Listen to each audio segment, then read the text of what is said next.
Hey, what's up everyone? Big D here, and it's time to review The Librarians Season 1, Episode 9 and 10.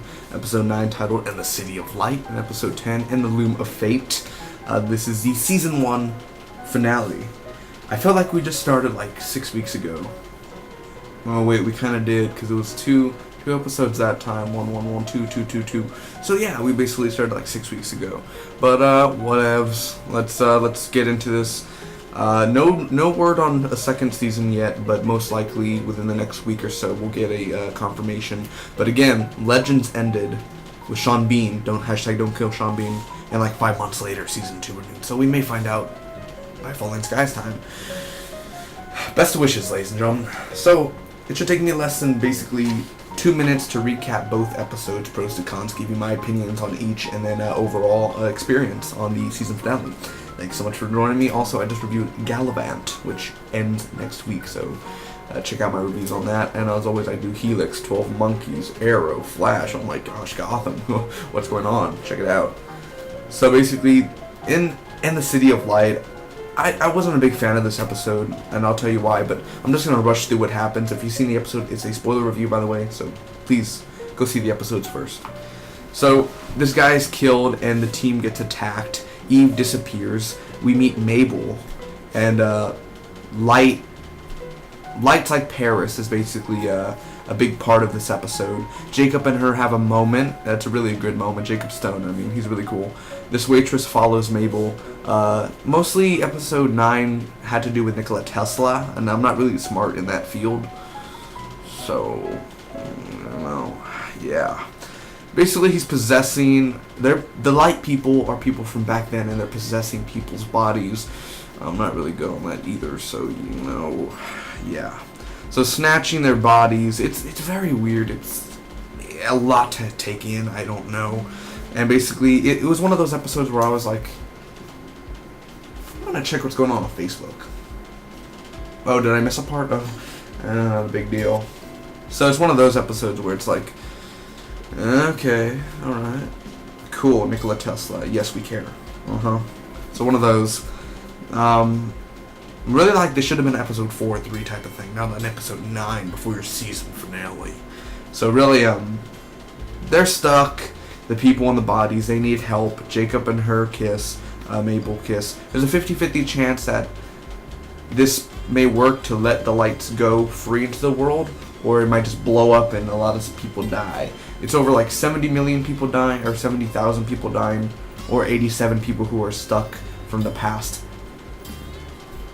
dying. So it's one of those type of situations. Anyway, it didn't work out. The light people are still trapped.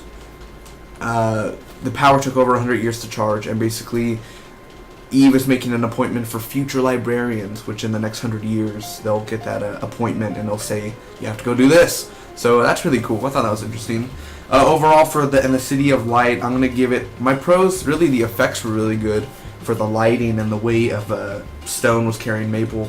And it's, yeah, that was really cool. Stone himself, man, I don't know, I forgot the actor's name, excuse me. I'm not prepared for this. What is this man's name? Christian Kane. All the ladies are like, oh my god, Christian Kane. He said Christian Kane. Yeah. He's really good. He's a really cool character. I really enjoyed him. Not much Eve. That's a pro. Because I'm not a big Eve fan. Like, if she died, I'd be like, so when's Flynn coming back? Like, one of those. So, basically, I'm happy that she wasn't in there a lot. That's a good thing. And also, the plot. I just like the plot of it. But just the way it was all handled out, like, the cons, it's very slow, and there are boring moments. There are boring moments for me where I'm just like,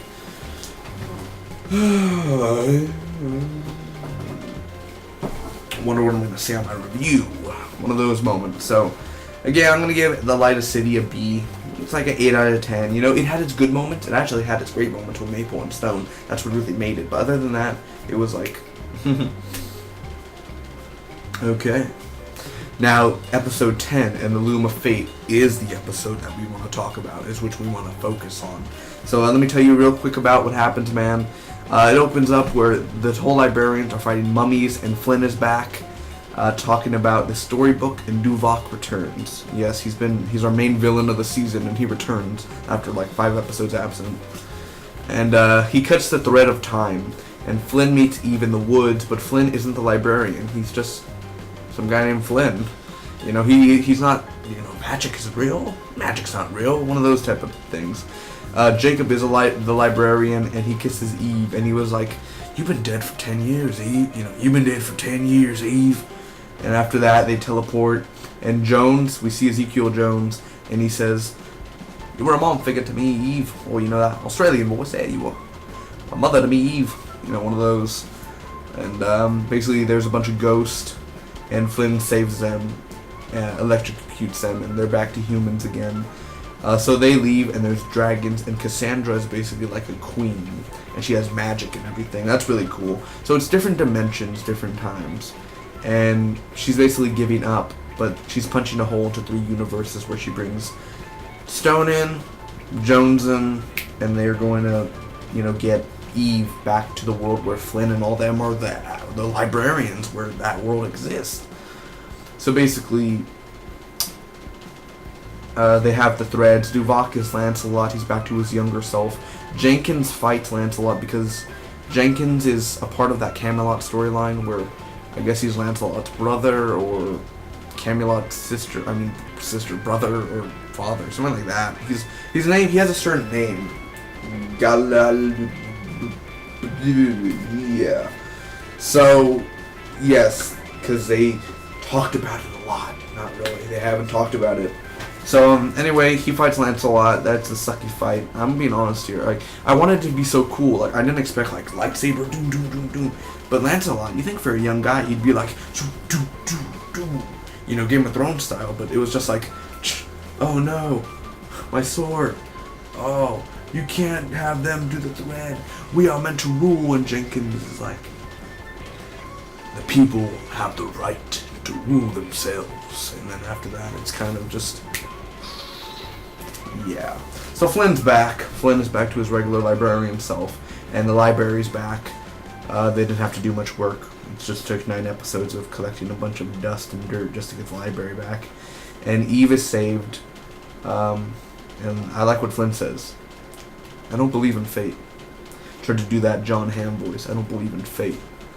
So the librarians graduate, and they get to go do their own adventures with their little book that tells them where to go, appointments. And Flynn and Eve go on a date into the unknown with a cliche word that everyone says. What's behind that door? Or, I wonder what tomorrow has in store for us. How exciting.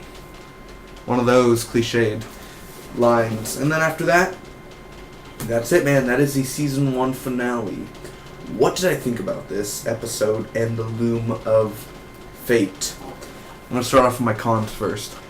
I already said it. The sword fight. The sword fight was a little bit disappointing. I actually thought it'd be really cooler and really more fun and really more interactive, but it really wasn't interactive because it's on the TV and I can't really touch a TV screen, because I'm sitting down. So that was kind of a bummer.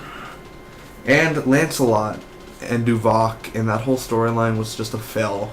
It didn't work well this season. I'll review the whole season together somewhere before the end of February. I'll review the Librarians season 1 because I like to take time off. Librarians just ended. I'll think about it in 6 weeks. So it's one of those where I'm just like, yeah, I'll worry about it later. But for now, that Duvok thing, he was boring. He wasn't that cool. He wasn't even a cool villain. But let's get to the interesting stuff about this episode overall. The dialogue in this episode, the quotes, the way the characters and the personalities are made. I like Noah, I'm going to butcher the name, Wiley, Falling Skies, Tom Mason. I like the way he plays his character and his personality like magic. And Ezekiel Jones, the way he changed his character in the little gray strip. I like all the way the characters were portrayed in Jacob Stone and Cassandra. All of them were different people, and the personalities, they were really, really, really cool, and that was well acted out. The plot of this episode, both episode 9 and 10 had great plots to it, but episode 10 succeeded in actually fulfilling the plot. The effects in this episode were really great. I really enjoyed the effects. Not bad effects at all. They're really cool. I like the ending, how they're just going on a date and everything, and that's one exciting thing where you're like, you know what? After none of these episodes, like out of all the 10 episodes, not one episode was like that was a waste of an episode. You know, all of it had to do something with something for the characters, of the characters, where we learned something about the characters. So that was something really interesting. Jenkins, even though the fight was really like, okay, no, I just dropped my remote, but you know, whatever. Really, Jenkins is the pulley of the system between the characters, and he pulls the strings when you think about it. Not only is Eve the Guardian, but Jenkins is the guide of wisdom of the characters. So his character was really great in this, and the action that we had, like of Jacob Stone saving Eve, and those moments, you were like, you know what, this action's pretty good. It's not bad. This wasn't a boring episode. There was no slow moments to me, except the sword fight was, oh, come on, I could fight better. Or Lancelot and Duval, just that type of and that guy who plays Lancelot, I don't like that actor. That actor comes out in like every single thing, and he just plays one of those characters that no one gives a crap about. One of those actors. He looks like he came out in the Leonardo DiCaprio type of movies, you know. Old Sport, you know, one of those movies, and you know, he looks like that guy. So don't go around that guy. If you're watching this, I had my eye on you. Overall, what did I think about the Librarians season 1, episode 9 and 10 in the City of Light and the Loom of Fate? I think that this episode is gonna overall, and the City of Light, a solid B, and the Loom of Fate is a solid A. Thank you guys so much for watching my reviews for the Season 1 finale. I hope all of you enjoyed. Comment down below, let me know what was your favorite part of the season finale, and overall of Season 1 if you do remember so. Hit that like button if you want more Librarians, and when Season 2 gets announced, you'll hear it right here on my channel first. Thanks again so much for watching. Share this video, let everyone know that the Librarians is taking a break. And Spock be with you always. So, stay tuned to my channel, man. Subscribe. Hit that subscribe button. I promise you I'll give you more entertaining reviews for months to come. That hair, though. Hair.